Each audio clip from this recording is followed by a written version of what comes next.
My ushers, I need help with my microphone, please.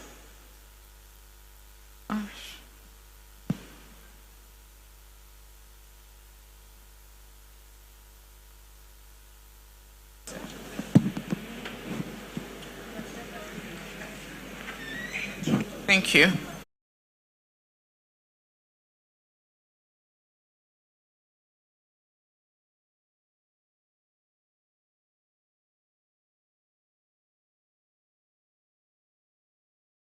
Interest of sustainability. I listen to how the women go about savings, using Susu and the money box. And I think for the next stage, it is important probably to do a needs assessment to see what the challenges are with the current approach and see how we can move to the next level. For example, one of the major issues when it comes to sustainability for this type of programs is access to credit. We know that if these women, for example, they are saving with the microfinances organizations, they will probably get easy access to credit. Or maybe they are saving with what, let's say, mobile money, mobile money wallet, then probably to have easy access to credit. But of course, with the technology also comes with the challenges. So all of these need to be looked at holistically, especially when it comes to online safety, how to avoid fraud and scam and things like that. So that's one of the things I think that we need to take forward to ensure that in the future, if this kind of programs, for example, as they were saying, the ministry did not have the money, so they were not able to do certain things. But if they have access to credit, this will separate advanced countries from us. They have easy access to credit. So that's the next level I think that we should be looking at. Thank you. Thank you. A round of applause. But you didn't introduce yourself. This is the man with the sweetest name in the country. Seth Guguego. Thank you very much. From Viamo. Thank you, Seth. Yes, we are the technology folks. Thank you. Thank you, Seth. I mean, I'm sure our online audience would love to know your name as well. Okay. Who's next, please? Yes, Seth. Please go ahead. Thank you very much. I'm Trudun Pewura Abdallah Ahmed. In fact, I'm a sub-chief, but I'm here as a worker of the Commission on Human Rights and Administrative Justice. And I've been with this program since it came to the West Gonja district. It's been so good working together, but a few of the things, especially with this discussion, is about the share picking. You know, I've just been thinking always as I work with them, what can we do? Because the majority, in fact 90-something% of the share not they pick is in the farms of men. It's not like a cocoa farm that really could have been owned, you know, by a woman, or already before the project came, women were not owning a lot of land. So they pick from their husband's farms. And if they don't have a husband, it means they have to go far into the bush and pick from the wild. So in the next stage, we could be looking at that seriously to see what could be done to address that issue. And then the last one is, that one I don't know whether it's for you, the facilitators, or those that are making it.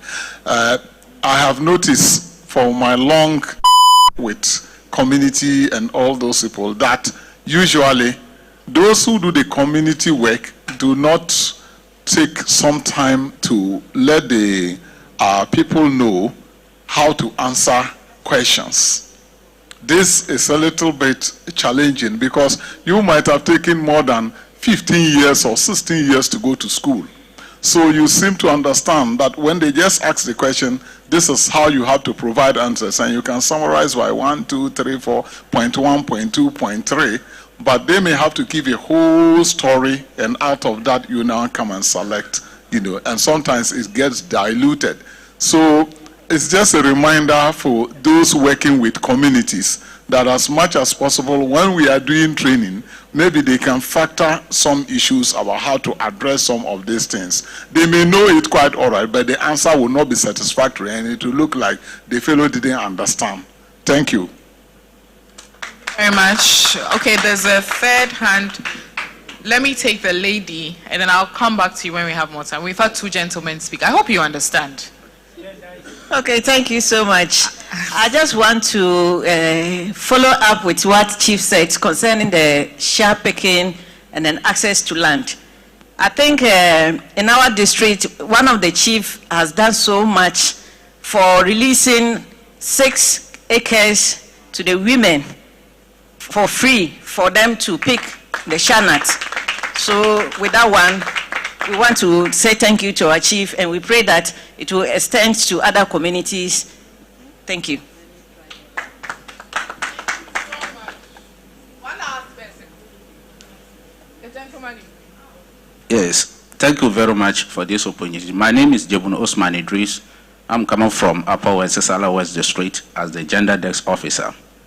Yes, since one of the panelists asked why everyone is talking about gender model family, I think if you look at where we are coming from, the gender model family deal with the real problems that we are encountered.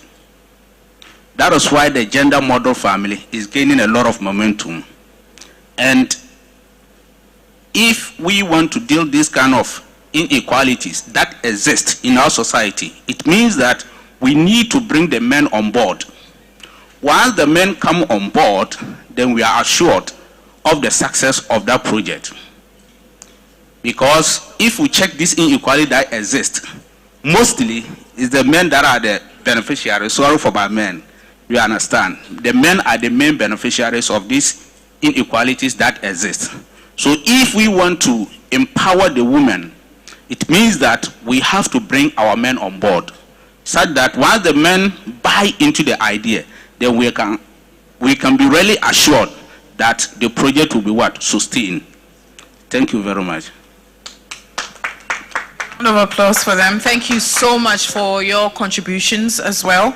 We're moving on to our 4th panel discussion, and we've run through a lot of the themes, which includes access to land, financial resources, which is very crucial and critical for women's economic empowerment. But however, the challenge is that many women still face barriers, including securing loans, owning lands, and access to investment opportunities. And that is what this session will be looking at, how to close the gaps and ensure that these women are supported. So the topic is equal access to productive resources for women, including innovative gender response financial products and access to and control over land use. And to help us do that, as our moderator, with a round of applause, let's welcome Theresa Banoba. But then she is the project coordinator of We Act. I'm sure she's very popular. Very, very. A round of applause for Theresa.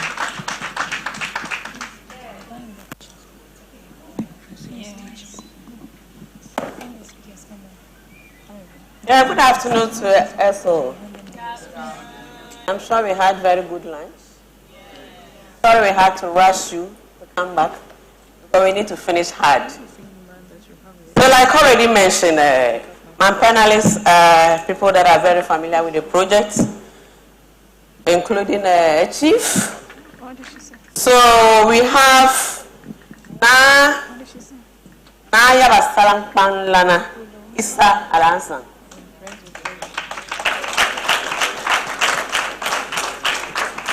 From the Cocoa side, we have Florence Nkrumah.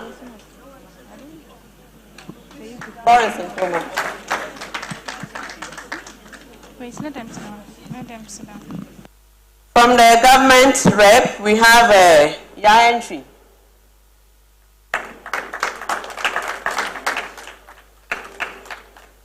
From the project partners, we have Alaji Thomas Pang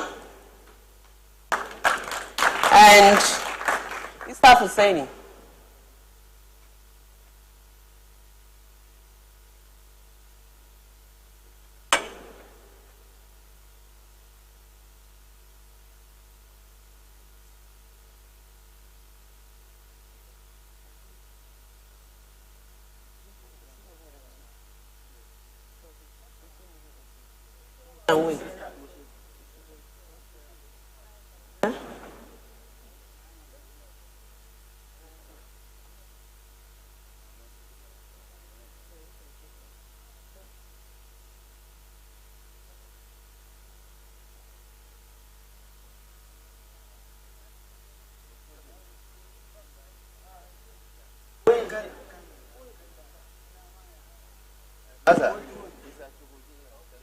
Okay.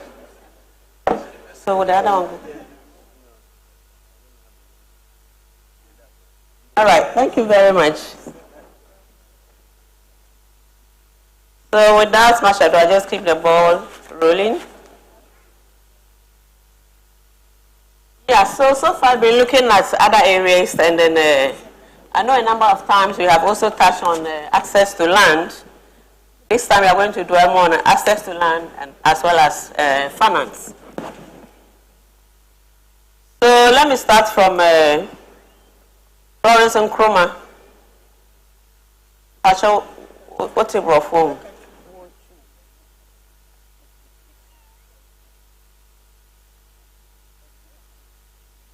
Please, can I get someone to help me in the tree?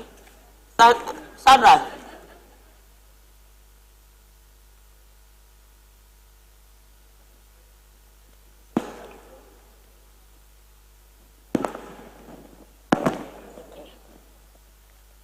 So we're looking at the biggest obstacles that women face in accessing finance and land ownership. From her experience. Madam Florence, the operation said, then they see a mark coin, so we bring assassin and sika de obujuma. Assassin, I would be queer, and then sika would be your business. Then and a mile more western of and a western region, and now one casano, then is Simo coin, and Mamunya Saquaniano.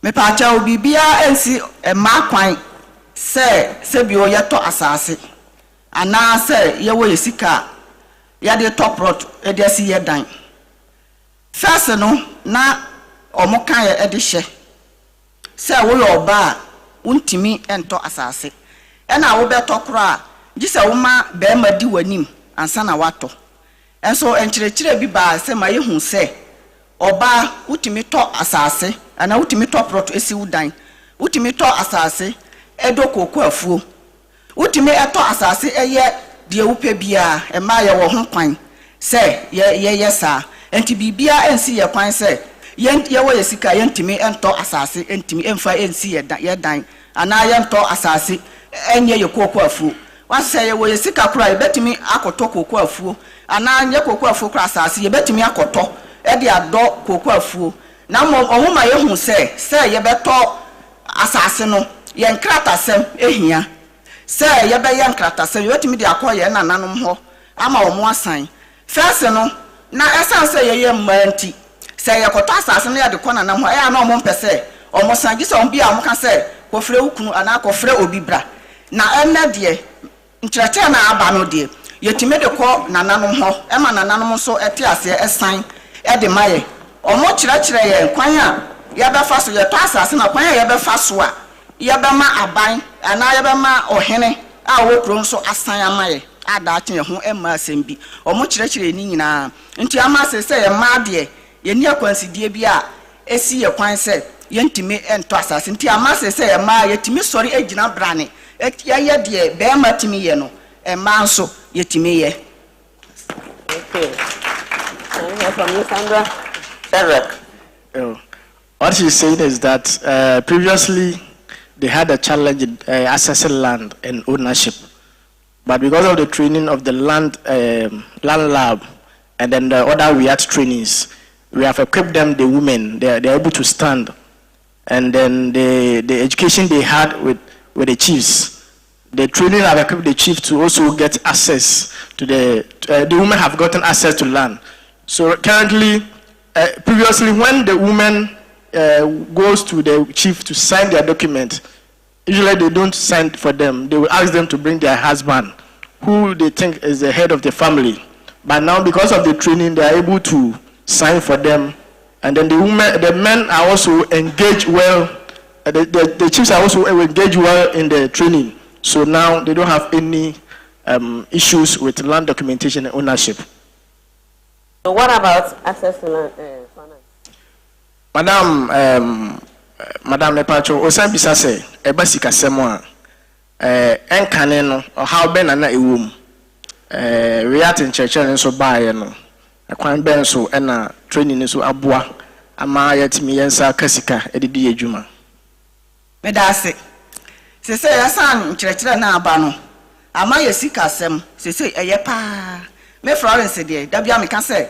Yenya amode ye sikasem eye pa efise eduano de na yedi na so na yenim ho akwan se ebia yekọ na yenya sika na yehu se yentu susu ana yehu se yenhwe ye sika ne mfa sika no binti ho me ye kwantuni enti se ba se me kọ me kroma sika no me kọ wan ho na me de kọ se se a omode nkyerɛkyerɛ na aba no ama yehu se se yetu susu ana se ye sika na yenya no ye di a yehu se ne yebesi adi afa se ebia metisika sei na me de koto ade a menhwa se menya sika no asan de ahye ho e ma me fa sika no keke emfa nko se me koba me pebi na me de hye ho na da ni da nyina me hu ba bia me sika no me de beto nti ama se omo ba ye no de se emu aya na eboa aboa ye papa ewo suaman dade so.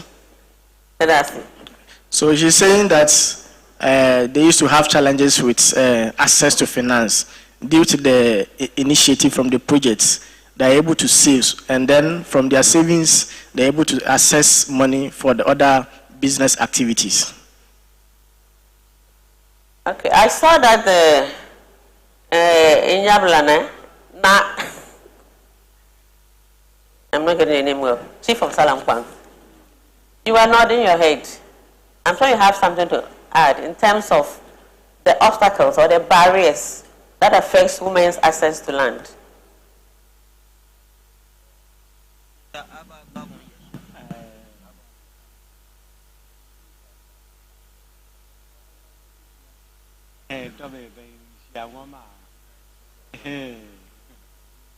Okay, I'm going to speak Tabani.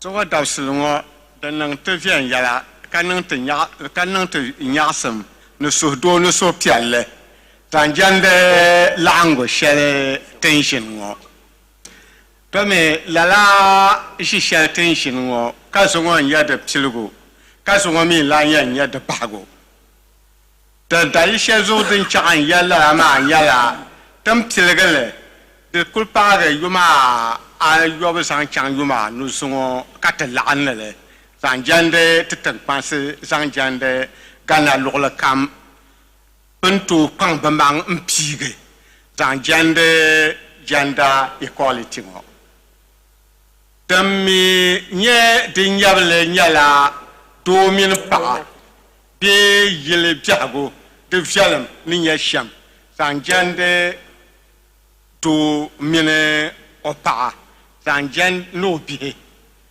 to tene mi ba nye tengpan lanam ngo bi teng lanam ngo tinyala kamane sanjan de to problema tinyam nang sham karma nang ban yene bi ka sudo sanjane sanjan de do mine opa bi yidana mine baba so do ma mi nyala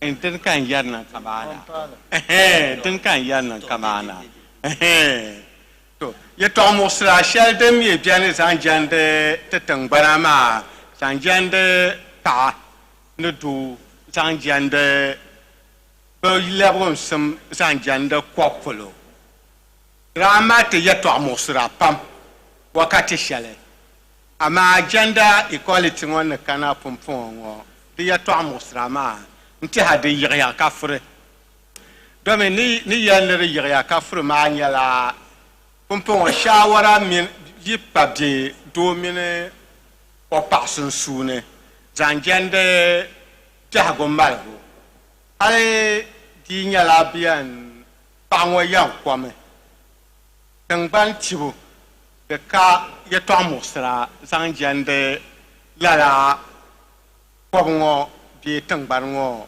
di tibu o ku yɛn nyɛla o yidana even hali paɣa shɛba tooi kanna bin maŋmaŋsi ka bi yidana kani nti yɛli an baŋ polo yaa ka zaŋɔ ndi bɔrimi ni n deeli bee n chaŋ ti malli zaŋ jɛndi yuuni yili an paagi ndi tooi nyɛ kamani ɛka yini bee ɛka dibayi hali shɛba tooi kɔri ɛka dibanahi nahi gba so bi mi ni kɔri maa di yɛn sɔŋla ŋun paɣa ŋɔ bini o yidana ŋɔ zaŋ jɛndi bi yinsi maligu to ti na mi polo ŋɔ maa yɛlimaŋli di yɛn ku di tooi kɔri sima ni soya beans ni soya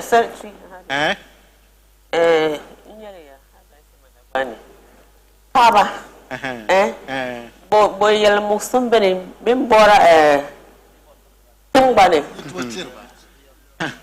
paɣaba zaŋ jɛndi tingbani tibu yɛtɔɣa muɣisira kani ti ka yɛtɔɣa muɣisira domi ni yɛ ti ka yɛtɔɣa muɣisira maa nyɛmi din dee yi ku niŋ ka o kana o maŋmaŋ bee o mini o yidana kana hali so mini o bia min kana ni o tuzoro nti yɛli an baŋ n bɔrila polo kamani ɛka yini bee dibayi so tooi bɔri kamani ɛka dibanahi ba ka a yɛn buɣumi ka luɣudini polo ka a lee bɔri polo ŋɔ o yi wuha luɣu shɛli polo wan yɛn kɔ maa di ni niŋ anfaani an tooi yɛli Okay, so briefly, just explain. Briefly. Okay, briefly, he mentioned that the concept of GMF, how that has the concept has transformed his community, and re-emphasizing that the gender model family aims at resolving issues, domestic violence within their families, and so once that particular issues are addressed, issues about land access, because if they are having issues within the family, it becomes very difficult for the woman to, go to the chief without even informing the husband and then go to seek for land, of which he mentioned that. He also added that there are not challenges with regards to women access to land at Salangpang, and the fact is that women who are into agric, who also want to, put up their houses, they can easily go to the chief, and he is ever ready to, to release the lands to them. So in summary, they don't have any challenge yes. or barriers to women's accessing land in Salangpang. Yes. We are aware that they have given out some portion of land for Shepak land for women. Yes. And he confirmed that. Okay. So, such a way the Buhanya, so comes out the woman nolne.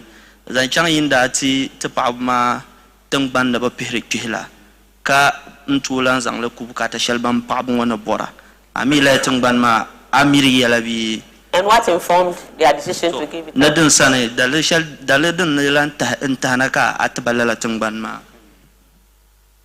Yɛlimaŋli dini kan di n yɛri kan maa na domi ni ya dini kan di yɛri kan maa na ti mɛ ka paɣaba maa tin gbubi ba maa di pala ti kuli sɔŋ bala viɛnyɛlinga zaŋ jɛndi ti mini ti bihi ŋɔ maa ti bi shɛkam saaha yɛn labirila nyaanga to di zuɣu ka n daa tɛhi yɛli kamani lala polo ŋɔ maa ni kpaŋ maŋa n boli ban jɛ tooni maa gender the equality nima bi karachi nim maa ka n daa boli ba ka laɣam n ya nim maa kpambi maa ni paɣasara ni nachimba ka yɛliba ya n bɔri ni kamani n yihila polo ŋɔ n ti paɣaba maa naawuni yi kɔni din dee yila niŋ ka bi bɔri harika shɛli ni bi ku zaŋ jɛndi bin maŋmaŋ bukaata bin de bin zaŋ ku di zuɣu n yɛda n daa bɛ di puuni ka n tiba zaŋ jɛndi lala polo maa. Thank you. Summary, please. So he confirmed that he was actually part of, he was the sole, decider of giving out that particular land to them.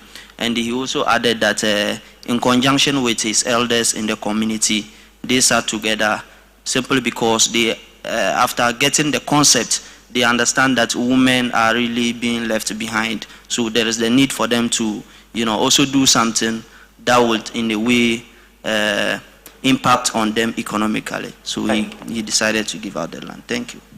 Okay, thank you. So from the discussions so far from Florence and then the chief, as of now, they don't see any barriers to women's access to land.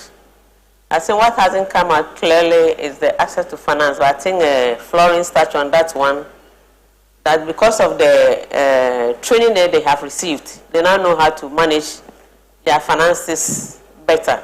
But Florence, I'm Samra Wobium. The Munya Scanaway, like Obey Jumana. Says I am Mamma in him, the Jumano, obey and Munya Scanaway, na Mudi Jumano. Pacha mama, ya misika na mediye. First no na miya juma. Na miya juma. Ena meka say omo be kire ye no. Ama sesi ya nya hu nimdie. Enti sesi sika no se de first na mediye no. Omo be boa ye nkakra. Ena me so minya kakra de soso. Nti first na me heavenless na me ye. Nti omo de bra ya me so me san de kakra kan hu na mediye alata semina no. Enti se miya alata semina na me cheke. Na me nya say ya. Ese say me di bi koto bang. That's it. Okay, according to her, she is a herbalist and she was getting some money, but after the training, then she decided to get the support that the project gave her to add to the money that she was already getting from her work as a herbalist to go into the making of soap. So now she's a local soap producer. Thank you very much. So now let me move to your entry. Your entry, let's look at the legal framework. I mean, do they serve as barriers? Are there legal frameworks that serve as barriers to women's access to land and finance? Thank you. I can say before the program, there was issues. As a lady or a woman, you can't own a land. Only what your husband have, that belongs to you. Let's take it from here. Where the issue where there will be a divorce or a problem in a marriage, that means the woman gets nothing. That's a layman point of view. Forgetting that the law doesn't favor only men. It favors all of us, men and women. But when it comes to a layman person view, he sees that I'm the man. I'm the head of the family. So whatever I have belongs to me. You are just a wife in the house. So looking down on our wives or our women at the community level. But before, when the program started, it wasn't easy task because in their mind, what they know is that I'm the man. For now, you are introducing a new thing that help your wife to own a land, or a woman can buy a land. The man will be like, how? I'm the head. You are coming to tell me that I should let my wife own a land or have access to a land. No. But it wasn't easy at my municipality. Okay. But thanks to the two communities, which is Anani Krum and Kwabin, they embraced the program. And for now, I can boldly say that REACT program have achieved whatever you wanted to achieve in my municipality or the two communities. Thank you. Let me now look at the REACT interventions. I'll go to Alaji Thomas Spang. How have the REACT supported women successfully secured financial products and land rights? Yeah, thank you very much. I think that the social land process model under the REACT project is one of the very, very, very, very important model which we implemented as partners of We Act. And I think it has gone a long way to address most of the barriers and challenges that women face in accessing or having control over land. Let's look at it from this point. Before the intervention, we realized there was serious documentation problem. Apart from that, there was an issue, an element of extension services where women and other community members find it very difficult to access. And in view of that, people find it very, very lazy. They become very lazy in moving to the various land sector agencies to register their or document their lands that they've acquired from the traditional authorities.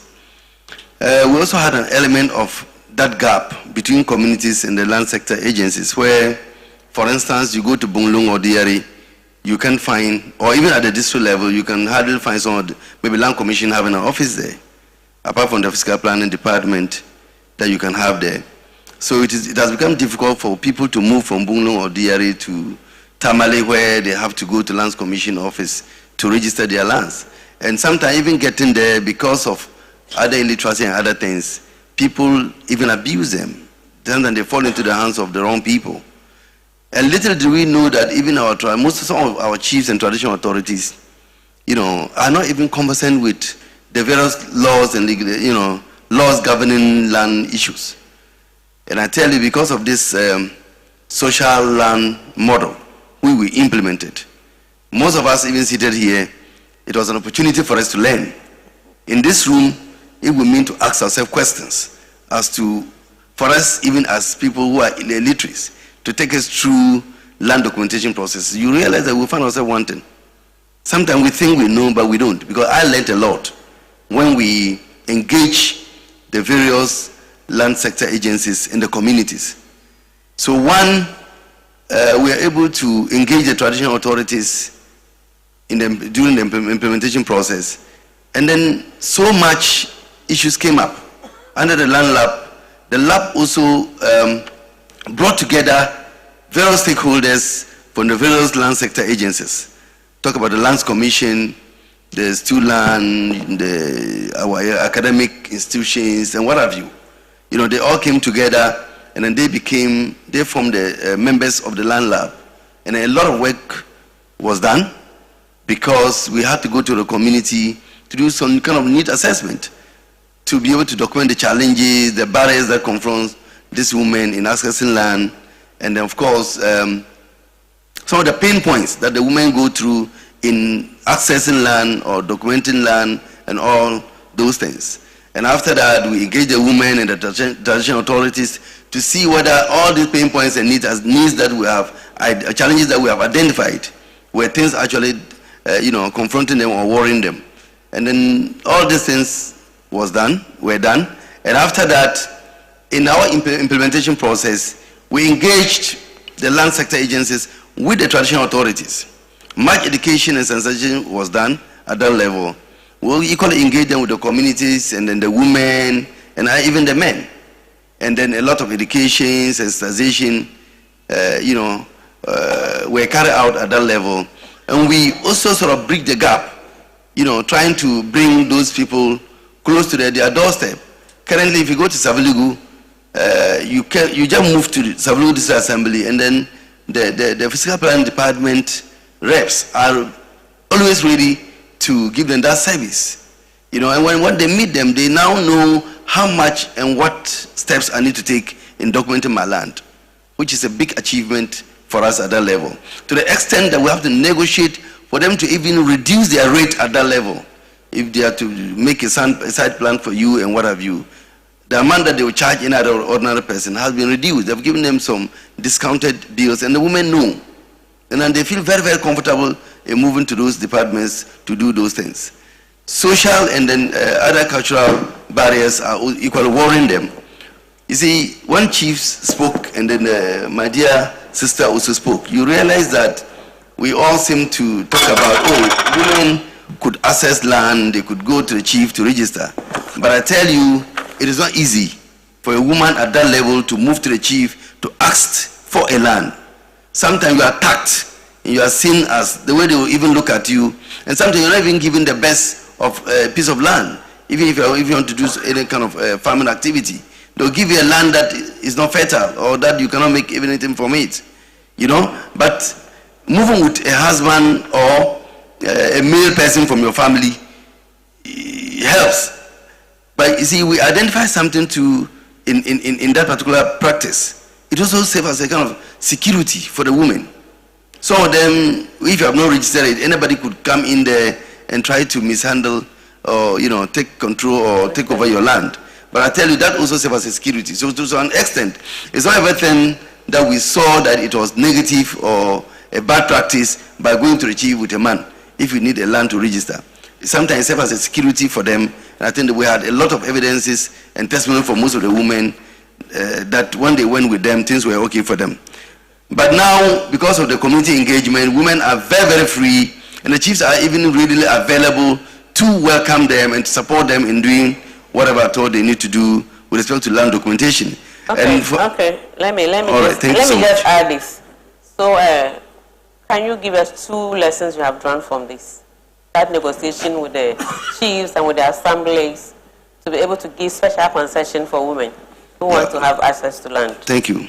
One, I think in Bulung, the women now have a piece of land where they planted shade trees, you know, to nurse it, and then they can use it to harvest shea nuts when the plantation is grown. And then we are taking the women through the documentation process. So this one is like hands on the job. They are doing it themselves. And by doing that, I think other women are getting encouraged, and those with even their personal and private lands, the women are taking that advantage by moving to the requisite in the right places to document their land. Yeah. And of course, they are well sensitized now to understand that if I need to register my land, these are the steps and these are the places I need to go, and this is how much I can anticipate in paying to register in order to register my land. All right, thank you so much, Thomas. But one more, let's look at policy reforms and then advocacy efforts that we have put in place. Can you mention just 1 or 2? Yes. As a project. As a project, I can't speak much in terms of policy reforms at that level, but based on what we have done in our advocacy work at that level, I think that it is very difficult for anybody to sort of try to deceive a woman or try to cheat somebody or try to take advantage of a woman's land, because now the women understand that they have the right to own the land, and when the moment the chief allocate a land to a woman, they know what to do. They know that the allocation letter is not enough. I need to move to that level and that level to do whatever I need to do. So these things are making us feel comfortable that the women's land cannot easily be taken over by men or other people. And the chiefs themselves now understand that we need to support these women, and we need to give them the best piece of land in case they want to do any farming or want to cultivate anything in it. So at the local, at the community level and the district level, I think we are making great impact by getting these women being assertive and then understanding what to do when they want to document their lands. And then they now feel very relaxed and comfortable that I will not be intimidated, in trying to move forward to access a land or own a land. And then I will not, that sort of kind of stigmatization where they tag them as a woman who is too known and other things by doing those things. Now those things are gone, and we are excited about that. Right. Thank you very much. I wanted someone to really touch at the policy level, but we don't have, I think you are the only government rep, so I don't know whether you can say something about it. I mean, what do you think can be done at the policy level to support women's access to finance and land?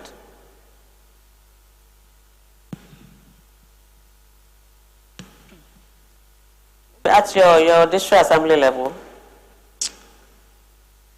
Finance. Land and finance, or any of them? Okay.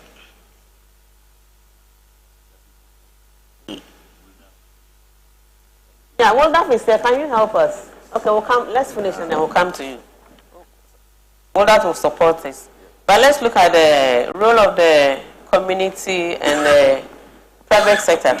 What engagement do you think we can have, community and private sector, to support women's access to finance? Yes. Any of them? Yeah. Community engagement to bring about women access to finance. I think currently the village savings, loans and savings facility scheme is a very good thing, and the women are seriously engaged in it, where they come together as a group and then they do some contribution, and through that they are able to support each other. When somebody needs a loan, then they are able to offer that loan in order for them to use it to do their businesses, and I think that is helping them so much. And so far it's been good because it's been very effective. There may be one or two issues from other areas, but I tell you, from the areas of the communities that we work as Tungteya, it's been very, very effective, and they support each other in that dimension.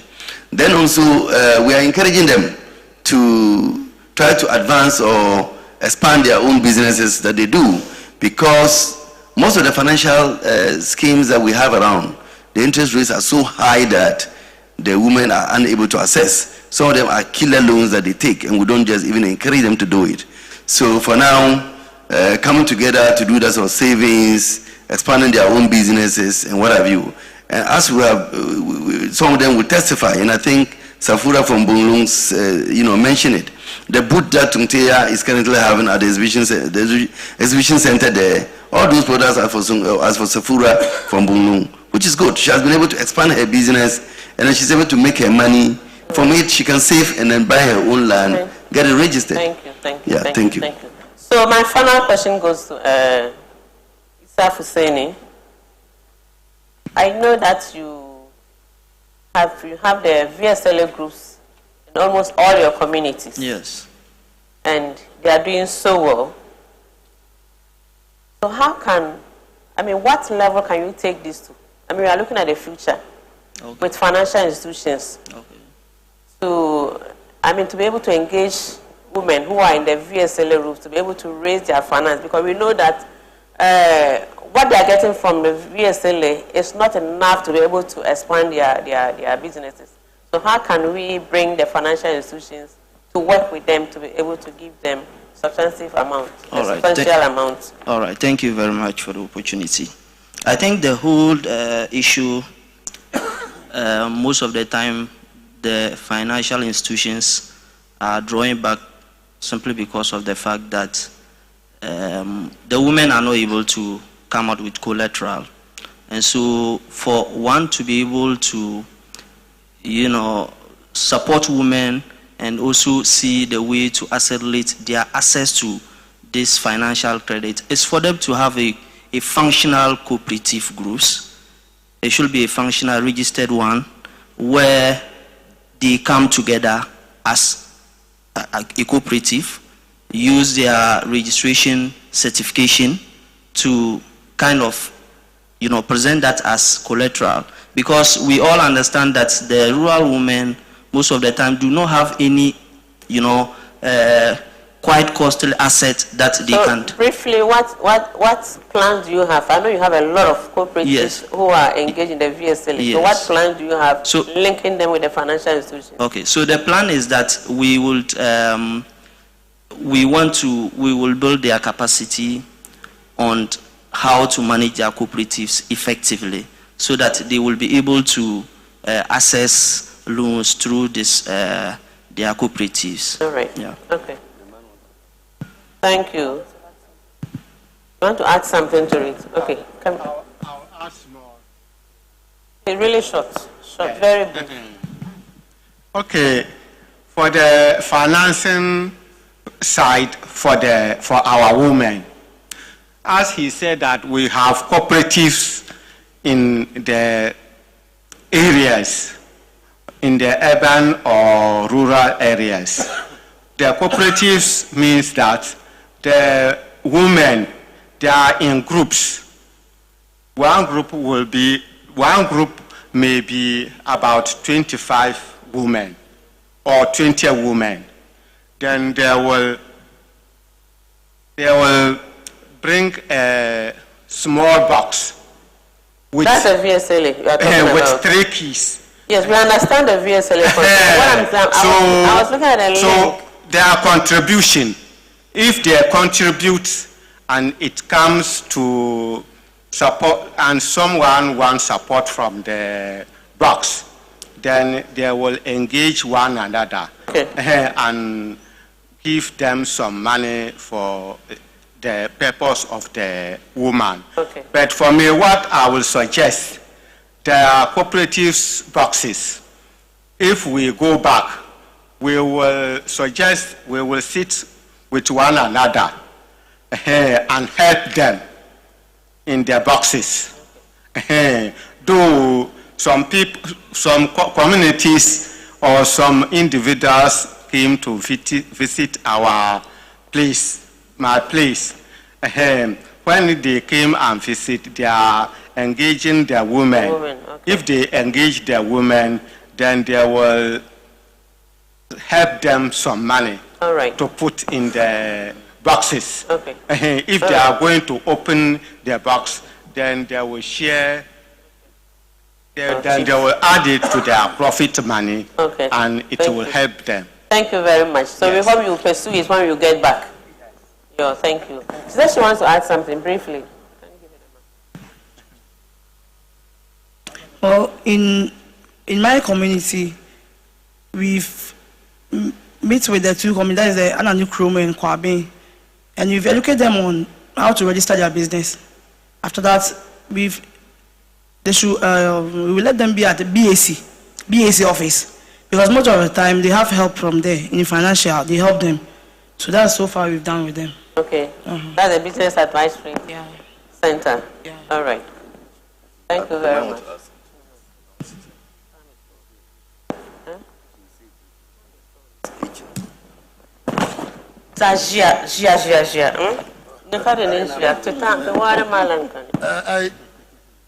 Mr. Thomas, Sahaya Gachi Katichel and the Shah. Mandobi and Yere, it does some power on Suri Yada. No, no woman similar to Zavamame. Project Shannon Kawamana, until at dear Bull Matter and Yuliga Milka, Amasa Power Gafara. Bermana Kana, some Bull Karakana, Kabashil Karadia, the Tessaima to the Diamle. Bokutoye long maka palma woji wo mbiadene television wa yana prezama par jola ka par bo ko to na ko te diya nyara number 1 shukuru ba kula to cha shukuru kanile zara biya ko na saka zo wati du na ku sai aiza pasam ko ne kana shukuru zara ne diya poi bo ko loko kai ka de yi ka tana ko kana tira abora yika pia wentama yenda aka ta bota sala pola tanda ti orani bor yika kwabga wera zalaicha mare ka tazan tasmana tanda chanta shi ka sabur ka ta sarla to bona kan barma le wonsam ka shuku ta cham ka pabu musu kar barge to ko jo mona ya me jina ngere de ma non ko mara ka por mara ma ta tiram paba nako yebe yasha wan pablan da po mara ka mina tata po ka zala da ban ma wayarwo apa aso apa dole a chom abi chom pa pu ndero yi da zo ga ne kam zama yi lo ba shakam ka pa yi dare pa yi da pa ro yi da gare ne kam dane zo tula zama lanka ba cheka pa gare pa kam dane. Thank you. Tozo projet jere ko mala bien de yede lawo kala be chamdere de ngale mo ndemma very brave. Don't talk pleasure. Our time is far gone. do be jere karate te wala dagame ay kota pa ko na wona pulu wala de men ka banya ka pa manya ko dira to mura ya ko dira do jere jo pa nyabo jere jo bi to ti wa chama te manam do ta ka dir na mama mbona ya pa do ma ne ji wota to na to ji yawo do te manam na wona soya dan kulme hala be sham dere yira yo mo ka le pa mo ka ka ta te yawo na soya lan kare apple bo na ya me no jefre na so ye kare No, Tipaya. so don't call you where Tipaya.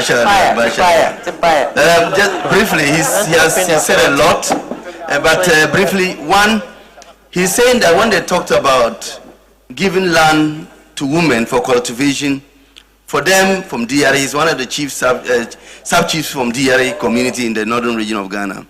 And he's next he's next in command to the chief. He said they have taken this project to another level because the benefit that they've gotten from this project, he can't even talk about it. One, you can't see any young girl being impregnated in that community. That they have a bylaw in the community, and then when you impregnate in a young girl, they will ensure that you take care of the young girl to deliver and you take care of the young girl in school, and you can't stop it. And two, we also have a share plantation in the community. He said when we came there, the chief told us even we wanted 100 acres, he would give us to plant share. And when we were going to do it, he actually led us there, and he was even part of those who planted the share trees on a rainy day. And he said it is only a fool who don't like the woman's growth or development, or the child's growth or development, because no man can ever get any better love from anybody than your wife. And as he's right now, the smoke he's wearing, it is his wife who bought it for him, because he helped the woman to plant okra around his farm, and usually he will harvest for the woman. So the woman made a lot of sales and added him money to buy the smoke that he's wearing. So for them at DRA and what this project have done, it is so much that he's a chief now. If he wasn't delivered or given birth to by a woman, could he have been a chief? So when in DRA, he also brought a very important issue, that when we talk about witchcraft, in DRA, mostly they will always target the woman and say you're a witch and drive you away. That there's no witch in DRA and you can't even try it. When you come to the chief to tell the chief that somebody has bewitched somebody in your family, you tell you that I don't want a problem. There's no witch here. Go and solve your problem. So those things do not happen in their community. And then we know how instrumental he has been in this project. And then he's just grateful to all of us that the project has done a lot in their community, and he's very, very grateful to everybody. Thank you. Thank you. Tipaya. On this note, I think we will open the floor for if you have some clarification or contributions or questions to the panelists. Please do.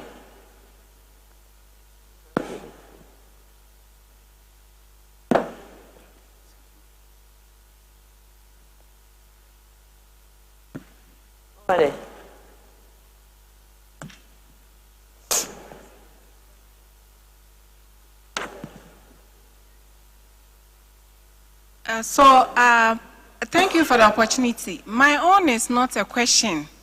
I just want to add on to the sustainability aspect of our VSLAs.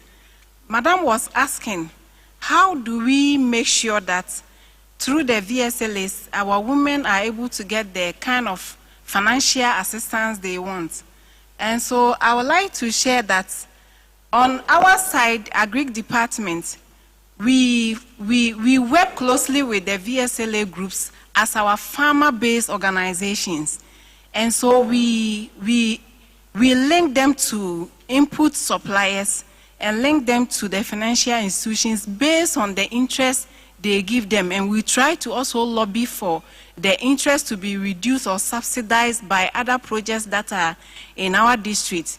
For instance, KIC had a training for VSLA groups. And through that project, we suggested that the people don't have so much problem outside the women not getting access to productive lands, which we are working on it. But the other impeding matter is the finances. And so they also came in with some form of loans for our women, which normally they don't ask the woman to bring or point to their houses as collateral or anything. They just use the group as the collateral so that they give them the loans. And when they come to the registration, it is the duty of the group members to make sure that people who lies defaulting are not enrolled on the project, so that they can access the money and pay on due time and be able to continue. So last year, I can say that I was able to link 11 groups to this program, and they finished paying, and this year, dry season, they've applied for another one, which I am still screening some other groups to add for this rainy season. So, and the other thing is the cooperatives. We have spoken about it. They always complain about the cost involved in registering with cooperative. So I think that if policymakers can find a way such that the amount the groups will pay to register with cooperative can be subsidized or reduced in a bit. Because it is like, it's as if we are trying to save for a purpose, and now you are taking part of that small saving just for a certificate. So people don't see the need to come in together to form the cooperatives. But I think if there's something done about how much they pay to register, it will help them and encourage them to go into the registration so that their power to bargain will become more stronger. Thank you. Thank you very much. And the last one. Okay, back there is one. I hope that's the last one.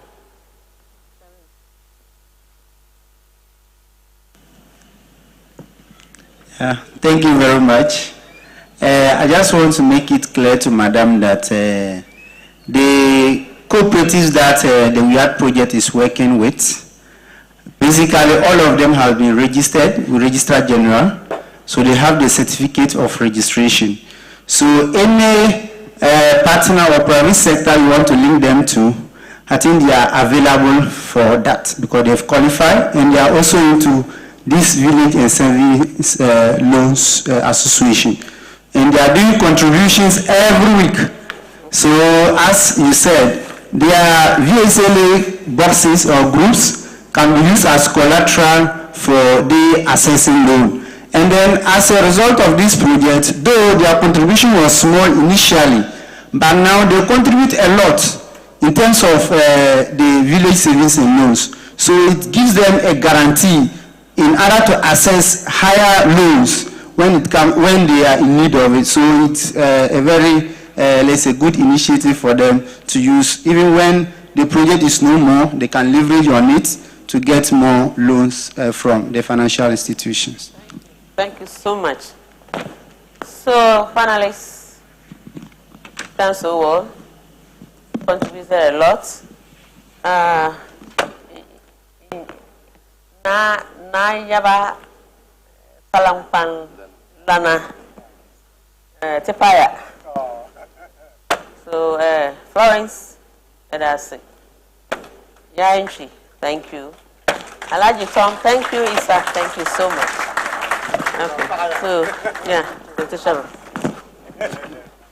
Round of applause to Theresa and panelists.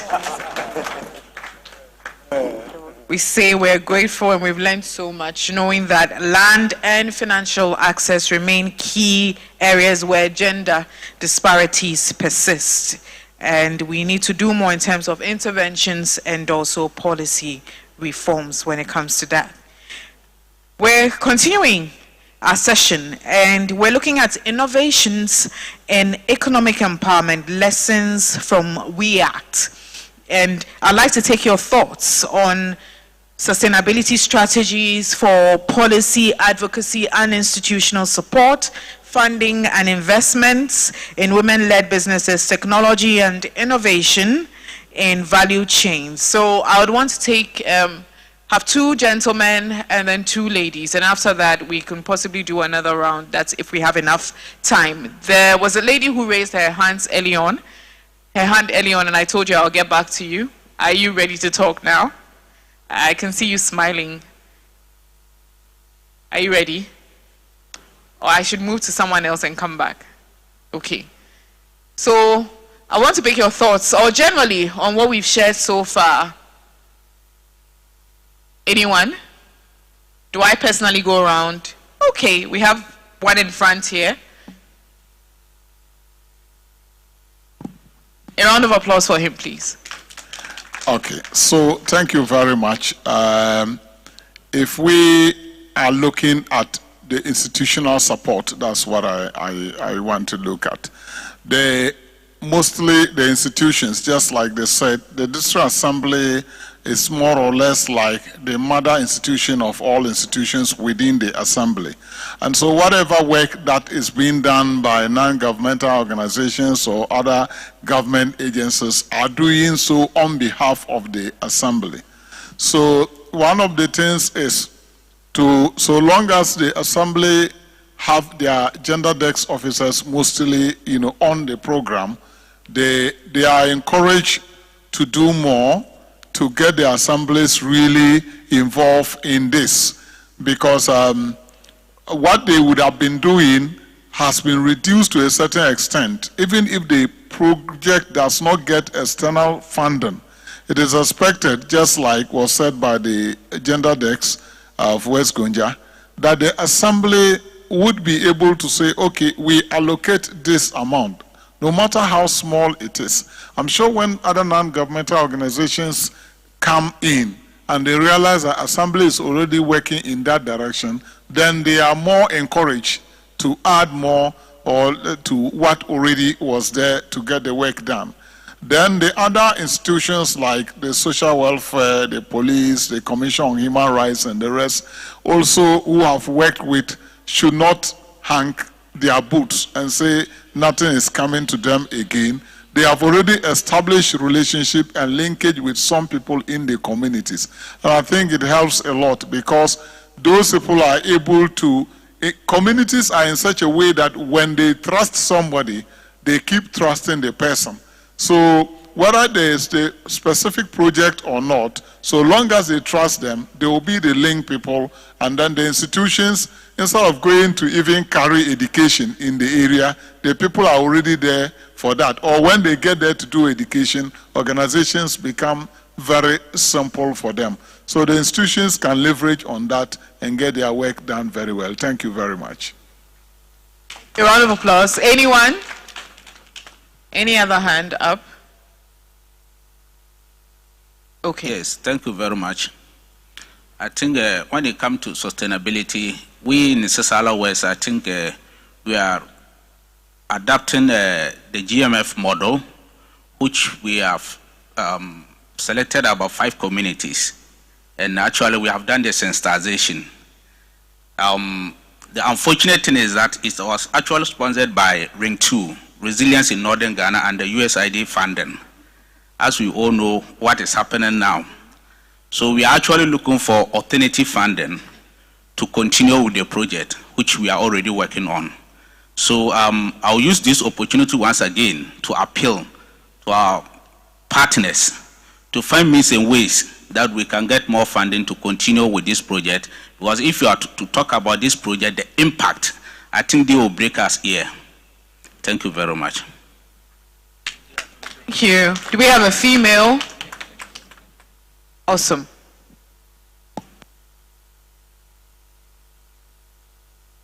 Is the microphone working?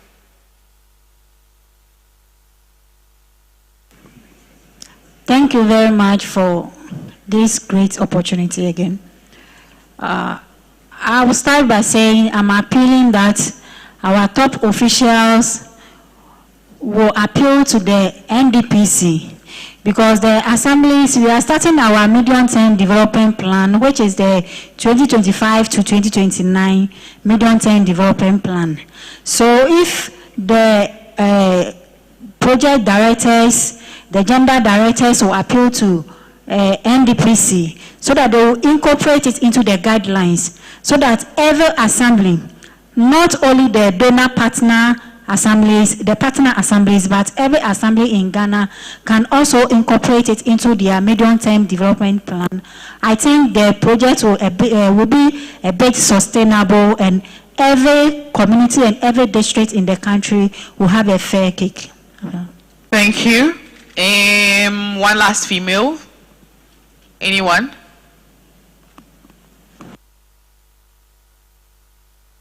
Thank you. You see this sustainability thing we are all talking about. I think it is not just the government institutions that can make a project sustainable, but the communities that have benefited from these projects. I'm saying this because whenever the project comes, they have the funding. They call for some kind of capacity building, and our beneficiaries are given snacks. They are given something small to take them back to their communities. Now, this is the case. Agric and community development or gender desk decide to call these gender model groups to have a capacity building. Assembly hasn't given anything for us to cater for those items I've just mentioned. In fact, when they come and you even spend just 30 minutes without the snacks, without the TNT, they won't come for that training again. So it is about we all collaboratively saying that because of how impactful this is, we accept it, and our contribution is me sacrificing to leave Belgian-Vos and coming to Garu District Assembly Conference Hall, or Mary sacrificing something small from her salary, my meager salary, to buy fuel and coming to the community to meet you. Even sometimes when you go to the community and you don't carry anything, Agric for Yande, they didn't bring anything. The next time you call, they won't come. So let's embrace it. If we know deep inside us, it has yielded some impactful results, let's embrace it. Let's forget about the goodies or the small allowances that come with it, so that tomorrow our children will come and meet these behavioral changes and also adapt them, and we'll grow together. Thank you. Thank you. A round of applause for her. A round of applause for her. Thank you so much to all who've contributed to this session. We're wrapping up. We're at the closing session, so we'll be done shortly, but we'll take some final reflections, and one from the representative of Oxfam in Quebec. I'd want to call on Indrani Baron. She is with Oxfam Quebec to give us some final reflections on today's event. Let's give her a round of applause.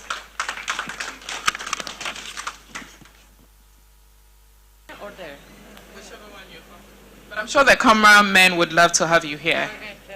All right.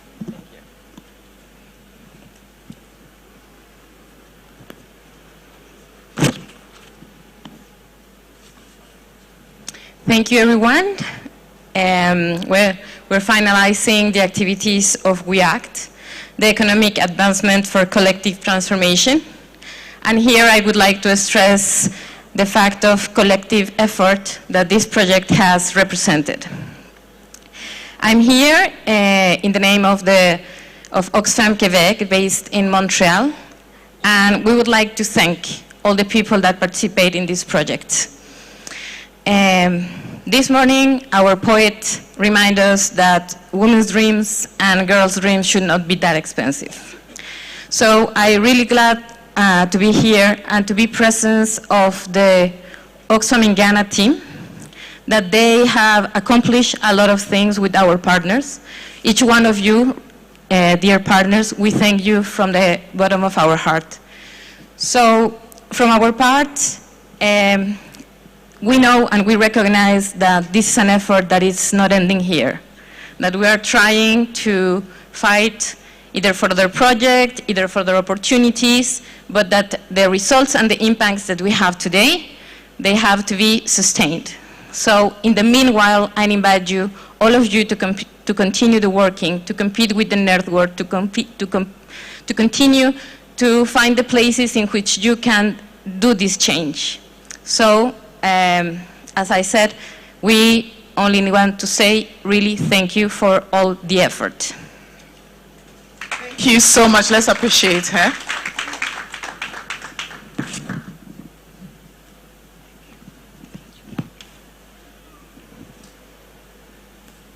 We also have the WeAct Legacy Committee commitment statements from relevant stakeholders, and I would list the stakeholders, and then we'll have a rep to speak on behalf of the stakeholders. We have Friends of the Nation, Tuntiaya Women Association, Shea Network Ghana, NOSAC, SEN Ghana, Women in Law and Development in Africa, WOLDAF, Global Affairs Canada being a main sponsor, Canadian High Commission, Ministry of Agriculture, Ministry of Gender. A round of applause for them. And I will invite Solomon Kusi Amfofu. He's going to give the legacy statement on behalf of the stakeholders. I'm sure he's given us a very brief statement. Thank you, Solomon.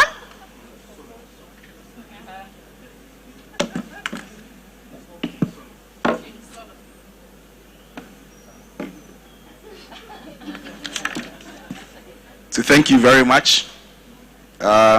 Please be reminded that the Alata Samina is still on sale, and that you should grab yours before you leave this podium. The REACT project was anchored on 4 main pillars, which is legal literacy, volunteer model to address legal and social barriers to women's economic empowerment, gender transformative family model to recognize, reduce, and redistribute unpaid care work, gender responsive skills development training to increase access to productive opportunities for women in cocoa and share producing communities, and social land lab to promote equal access to productive resources for women, including innovative gender responsive financial products and access and control over land. On behalf of our partners, Send Ghana, Friends of the Nation, Share Network Ghana, so Madam, it is Share Network Ghana, NOSAC, Tunteya Women's Association, VIAMO, and WODAF, we express our deepest appreciation to Global Affairs Canada, Oxfam in Quebec, and also Oxfam in Ghana, for working together with us to improve women's economic well-being in 18 communities across 9 districts in Ghana. We appreciate our district-level stakeholders in helping us to use the REACT to showcase an innovative approach in improving women's economic well-being in Ghana. We thank all of you for also attending this program, and as you have committed yourself, we pray that the gains from this project will be sustained, and that for the next years that are coming, there will be more REACT interventions across Ghana. Thank you very much, and don't forget to pick your Alata Samina. Thank you so much, and thank you for hyping and marketing the Alata Samina. We won't forget that. Also remember that the exhibition is still open. You can pass by, grab a thing or two to support the women like he's been doing since morning. Go and buy. I mean, it goes to a good cause as well. We'll call on Fatih Al-Hassan. She's a gender officer for REACT to give us the vote of thanks. A round of applause for Fatih. Fatih is smiling, so please keep clapping for her.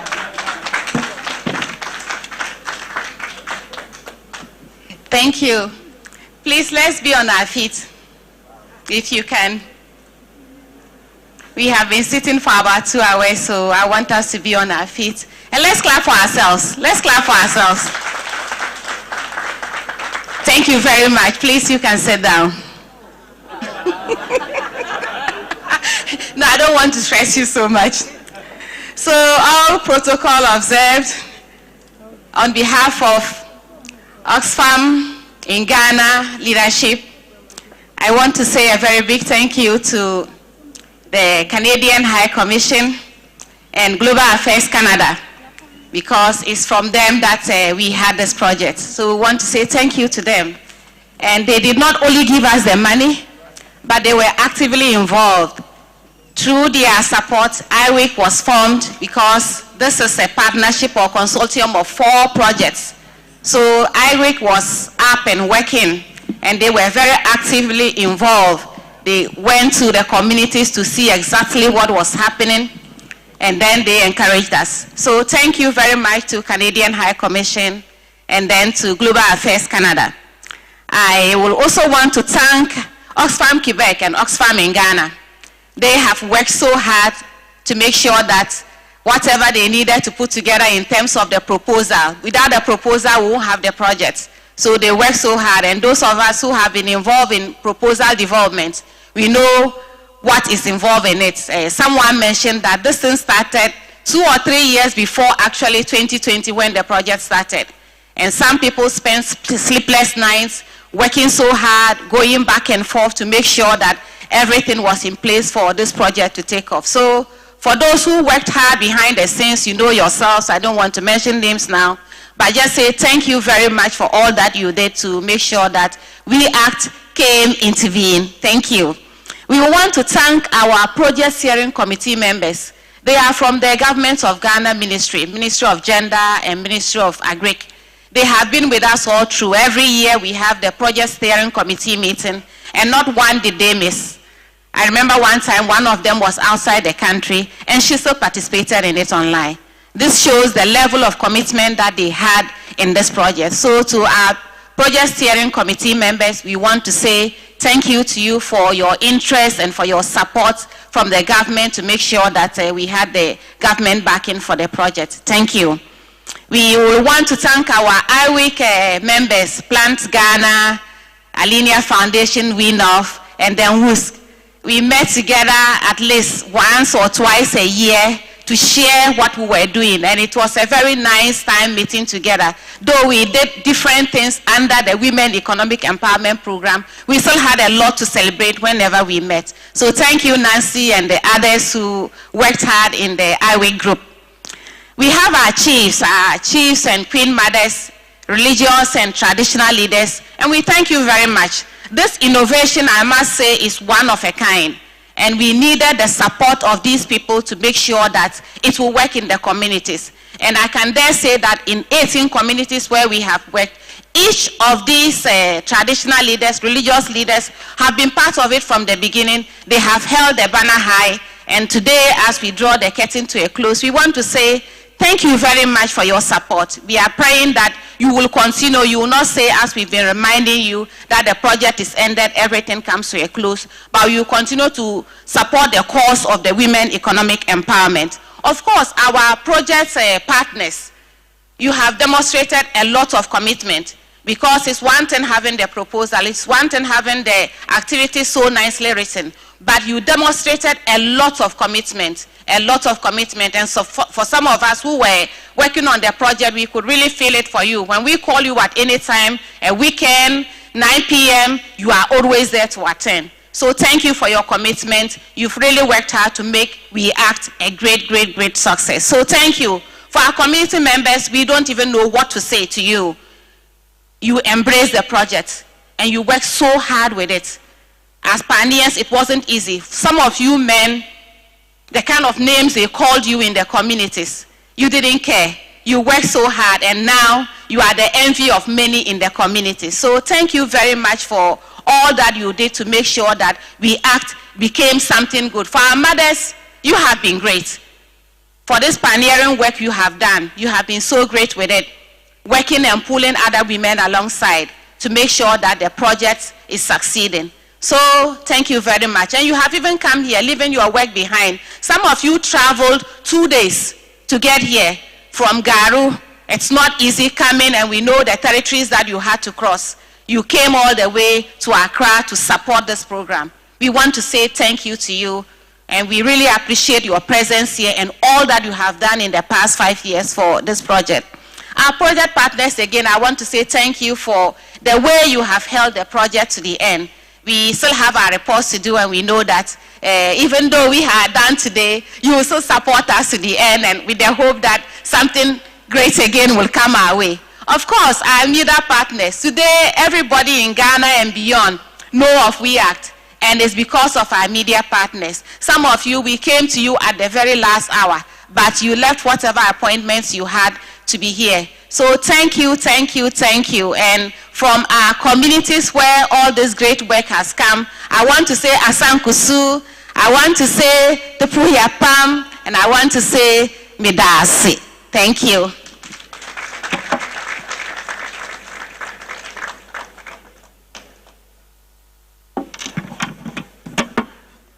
And Fati, we also want to say thank you for thanking us. Shall we say thank you to Fati? Thank you, Fati. We're grateful.